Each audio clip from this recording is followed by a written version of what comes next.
लौनी की पहली गुर्जर बेटी बनी आईएएस। गांव शकलपुरा में दिवाली जैसा माहौल। नमस्कार, आप देख रहे हैं संवाद टीवी नेटवर्क। गाजियाबाद के लोनी के शकलपुरा गांव में खुशियों का माहौल है। लोनी की गुर्जर बिटिया महिमा कसाना आईएएस अधिकारी बन गई हैं। यूपीएससी की परीक्षा में महिमा की रैंक 141 आई है। गांव में खुशियों का माहौल है और गुर्जर एक दूसरे को मिठाई बांट रहे हैं। यूपीएससी के परिणाम आने के बाद चयनित छात्रों के चेहरे खिल गए हैं। कड़ी मेहनत के बाद अभ्यर्थी अब अधिकारी बन गई है। गाजियाबाद के लोनी स्थित शकलपुरा गांव की बिटिया महिमा कसाना ने भी जिले का नाम रोशन किया है और मान बढ़ाया है। लोनी की बिटिया महिमा कसाना ने यूपीएससी की परीक्षा में 141वीं रैंक हासिल की है और आईएएस अधिकारी बनी है। महिमा कसाना लोनी की पहली गुर्जर बिटिया हैं जो आईएएस बनी है, इसलिए गांव शकलपुरा में दिवाली जैसा उत्साह देखने को मिल रहा है।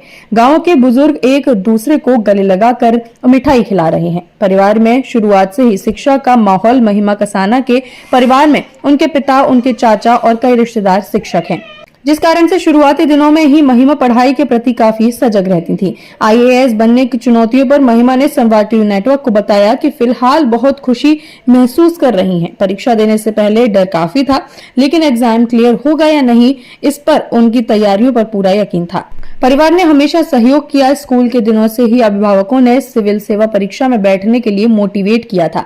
तब से ही सिविल सेवा की तैयारी शुरू की थी। मॉक टेस्ट में कम नंबर आने के बाद आत्मविश्वास जरूर टूट जाता था, लेकिन परिवार ने हमेशा ही सहयोग किया। अपने आगामी अधिकारी जीवन शैली पर बात करते हुए उन्होंने कहा कि अधिकारी जीवन शैली में अब मैंने यही सोचा है कि जो भी काम और दायित्व मिलेगा उसे पूरी जिम्मेदारी से करूंगी। पिता कृष्णपाल कसाना ने बताया कि एक शिक्षक होने के नाते यह हमारा कर्तव्य था कि हमारे बच्चों को अच्छे से शिक्षित करें और उसी हिसाब से हमने अपने बच्चों को शिक्षा दिलाने का प्रयास किया। बेटी से अब यही अपेक्षा है कि जहां भी जाएं पूरी ईमानदारी के साथ अपने कर्तव्यों का पालन करें और देश का नाम बढ़ाएं। ब्यूरो रिपोर्ट, संवाद टीवी नेटवर्क।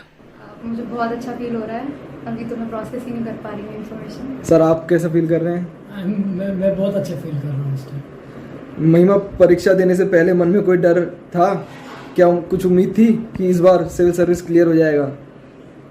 डर तो था, एग्जाम से पहले डर था कि होगा कि नहीं होगा, बट अपने से एक्सपेक्टेशंस भी थी कि मैंने पूरा प्रिपेयर किया है तो डेफिनेटली कुछ अच्छा रिजल्ट ही आएगा। आपका यूपीएससी में बैठने का विचार कब आया और कब से तैयारी कर रहे हैं इस चीज़ के लिए?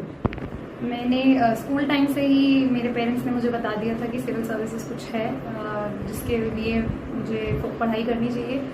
फिर मैंने मास्टर्स कंप्लीट किया और फिर मुझे रियलाइज़ हुआ कि अब मैं रेडी हूँ मेंटली और फिजिकली भी कि मैं अब सिविल सर्विसेज की प्रिपरेशन करता हूँ। आपको सिविल सर्विस में क्या क्या चुनौती झेलनी पड़ी? परिवार की तरफ से कोई आप पे दबाव था क्या?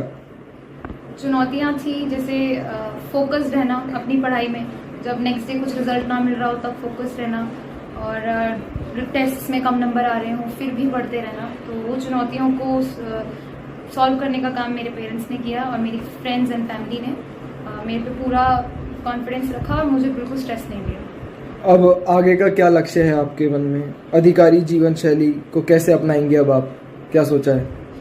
अभी तो सिर्फ इतना सोचा है कि जो मुझे काम मिलेगा उसको मैं बहुत ऑनेस्टी से करूँगी और आगे पूरा फोकस के साथ अपना काम करूँगी। महिमा, आपके पिताजी श्री कृष्णपाल जी से मैं पूछना चाहूँगा, आपके परिवार में सभी लोग शिक्षक हैं, घर में बहुत ज़्यादा शिक्षक हैं, तो उसका कितना प्रभाव पड़ा आपकी बिटिया पे?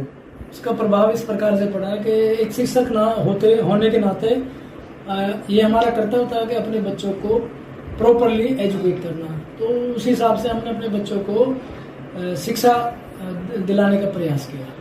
अब आप बेटी से क्या अपेक्षा रखते हैं? अब तो आईएएस बन गई है वो। बेटी से अपेक्षा यही है कि जहाँ भी जाए ऑनेस्टी के साथ, ईमानदारी के साथ अपने कर्तव्यों का पालन करे और देश का सम्मान आगे बढ़ाए। जी, ये तो आप देख रहे हैं कितने लोग यहाँ सुबह 2-3 बजे के लगभग पता चली है, तभी से लोगों का आवागमन, बहुत प्यार, और सब लोग अपने अपने गांव में अपने अपनी जगह पे भी मिठाइयाँ बांट रहे हैं। बहुत अच्छा माहौल है और जगह से फ़ोन आ रहे हैं, हमारे हैं, तो बहुत अच्छा माहौल है, सबको प्यार है। गांव में सीमित संसाधनों के साथ अब जो बिटिया पढ़ रही है उनके लिए कितनी बड़ी प्रेरणा बनेगी? ये अब हम बुलाएंगे बच्चों को, उनके साथ में एक इंटरव्यू भी कराएंगे उसका। ऐसी कोशिश है, और वो जो छोटे बच्चे हैं उनको भी बताए कुछ कैसे अपने टिप्स हैं वो दे। बाकी जो हमारी पृष्ठभूमि है वो शिक्षा की तरफ हमारा ध्यान रहा। हम एक ही परिवार में 9 शिक्षक हैं।